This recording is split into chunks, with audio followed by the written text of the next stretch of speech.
1997, Apple was on the edge of collapse. The company was losing money. Its products were confusing. Its strategy was unclear. And the company that would later create the iPhone was dangerously close to disappearing forever. Today, it's hard to imagine. When we think of Apple, we think of innovation. We think of the iPhone, the MacBook, the iPad, a company worth trillions. But back then, Apple was a mess. And then Steve Jobs returned. Most people assume Jobs came back with some genius master plan, a secret blueprint, a revolutionary invention, something that would instantly save the company. But that's not what happened. In fact, the decision that saved Apple wasn't about creating something new. It was about getting rid of things, lots of things. And that's where this story begins. When Steve Jobs returned to Apple, he started reviewing the company's products. There were desktops, portable computers, consumer computers, professional computers, different models, different versions, different variations of those versions. At some point, even Apple employees probably needed a user manual just to understand Apple's own lineup. Then Jobs asked a simple question. Which of these should customers buy? Simple question. Terrible silence. Nobody could give a clear answer. And that silence revealed Apple's biggest problem. The company didn't have a shortage of ideas. It had too many. Apple had become a company that said yes to everything. And that's exactly why it was failing. Most people think success comes from adding more products, more features, more opportunities, more choices. But Steve Jobs believed something different. He believed focus creates power. So he started cutting. Projects were canceled. Teams were dissolved. Products disappeared. Months and sometimes years of work vanished almost overnight. Imagine spending 6 months building something. Then Steve Jobs walks into the room and says, "Yeah, we're not doing that." That's probably not the meeting anyone wants on their calendar. People thought he was crazy. After all, Apple was already struggling. Shouldn't they be doing more? Launching more products? Chasing more opportunities? Jobs thought the opposite. He believed Apple wasn't suffering because it lacked opportunities. It was suffering because it couldn't focus. So he simplified everything. He took Apple's complicated product lineup and reduced it to 4 categories: a consumer desktop, a consumer laptop, a professional desktop, and a professional laptop. That's it. 4 boxes, 4 products, 1 clear direction. The strategy looked almost too simple, but simplicity is often misunderstood because simplicity is hard. Complexity is easy. Anyone can keep adding things. More features, more meetings, more plans, more notifications, more distractions.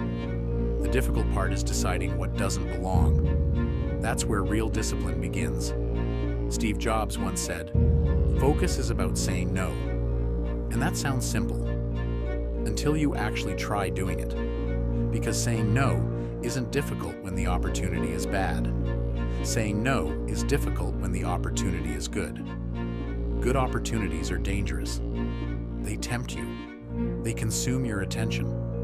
They pull you away from what matters most. And slowly, without realizing it, your energy becomes scattered. That's exactly what had happened to Apple.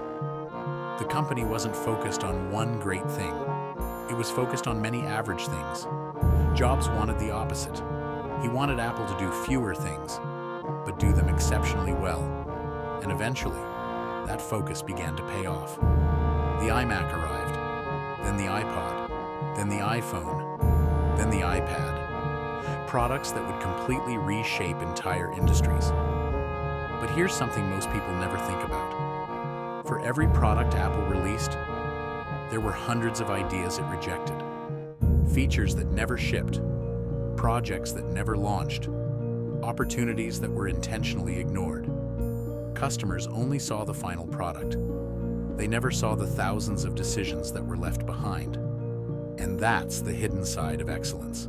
Every masterpiece is partly defined by what was removed.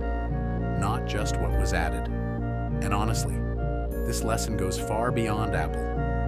Look at modern life. Most people aren't struggling because they lack opportunities. They're struggling because they have too many goals, too many distractions, too many priorities competing for attention. They want to start a business, get fit, read more books, learn new skills, build better habits, improve relationships, make more money, travel more, master everything, and somehow achieve it all at the same time. The result? Their attention gets pulled in every direction. Progress becomes slow. Energy becomes scattered. Nothing reaches its full potential.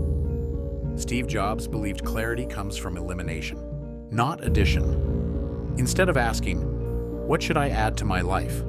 maybe a better question is, "What should I remove?" What distraction keeps stealing your attention? What commitment no longer matters? What project is consuming energy without producing results? What habit keeps pulling you away from the future you actually want? Those questions are uncomfortable, but they matter. Because focus isn't created when you organize everything. Focus is created when you remove what doesn't belong. In the years after Steve Jobs returned, Apple went from the edge of bankruptcy to becoming one of the most valuable companies in history.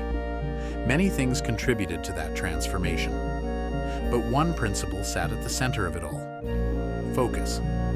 The discipline to ignore good opportunities in pursuit of great ones. The courage to simplify. The willingness to disappoint people. The ability to say no. Most people spend their lives searching for the right opportunity. Steve Jobs spent much of his time identifying the wrong ones. And perhaps that's the real secret behind Apple's comeback. Not finding more things to do, but having the courage to do less. Because your future may depend less on what you choose to pursue, and more on what you're willing to leave behind.